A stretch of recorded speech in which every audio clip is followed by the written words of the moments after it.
The first snowfall of winter had just begun to blanket the ground when Eleanor sat by the window of her little countryside cottage, sipping warm chamomile tea. Her hands, veined and fragile, trembled slightly as she wrapped them around the cup. The fire crackled softly in the hearth behind her, and the ticking clock on the wall marked the slow, heavy passage of time. It had been exactly 1 year. 1 year since she had quietly packed her suitcase and left the house she had shared for 48 years with Gerald, the man she once believed would be her forever. The truth had come to her not through confrontation, but through silence. Whispers in the neighborhood, a misplaced letter, late-night phone calls that ended abruptly when she entered the room. But Eleanor had always been a woman of dignity. She didn't scream. She didn't beg. She simply left. Her daughter, Maria, begged her to stay with her in the city, but Eleanor refused. She didn't want the noise, the questions, the pity in people's eyes. She bought this small cottage near the edge of a forgotten village, surrounded by pine trees and memories. It was quiet, peaceful, lonely, yes, but safe. No lies lived here. No betrayal breathed within these walls. Every evening, she would knit by the fire or read the same book she'd read a dozen times. The pain never truly left.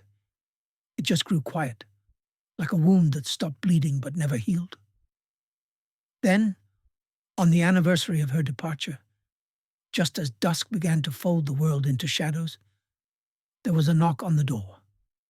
Eleanor froze. No one visited her. No one knew her well enough to come unannounced. She opened the door, and there she was.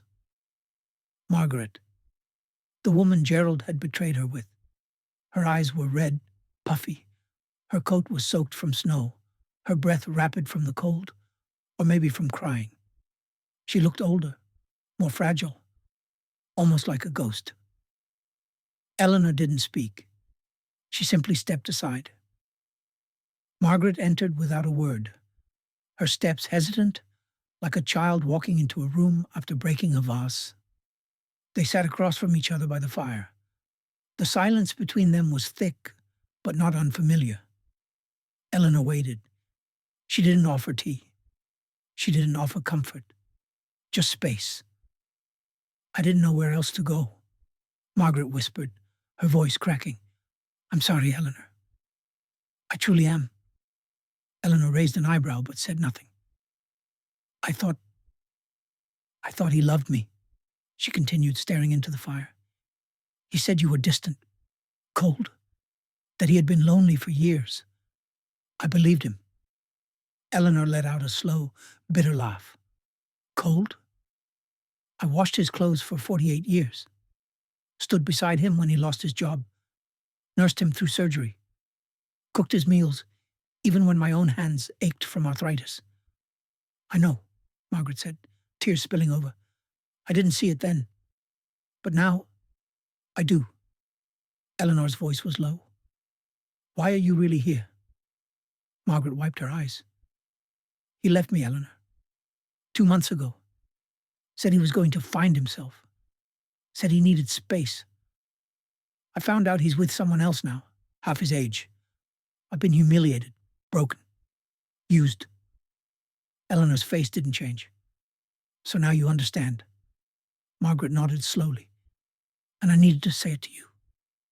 To your face. That I was wrong. That I took something that wasn't mine. I thought I'd won something, but I only stole a lie." They sat in silence again.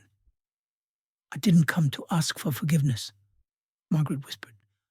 "I know I don't deserve it, but I thought if I could just say sorry, maybe you'd stop haunting my dreams."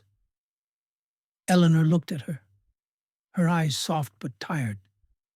"Forgiveness isn't a door you knock on and enter. It's a garden you plant. Water it for long enough. Maybe something will grow. Maybe." Margaret stood, her eyes still red. "Thank you for letting me in." I'll go now." But before she could step away, Eleanor spoke again.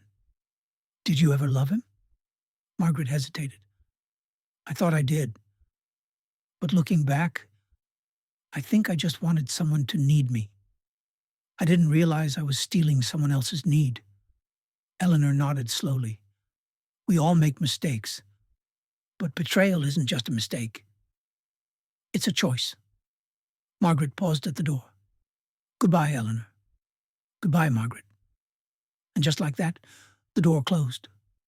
Snow continued to fall gently outside. Eleanor sat back in her chair, the fire warming her old bones. She didn't cry. She didn't smile either. She felt lighter, not because the wound was gone, but because the ghost that haunted it had finally spoken its regret. And sometimes that was enough. Eleanor picked up her knitting again, her hands moving slowly. In the quiet rhythm of needles and yarn, she found something she hadn't felt in a long time: peace.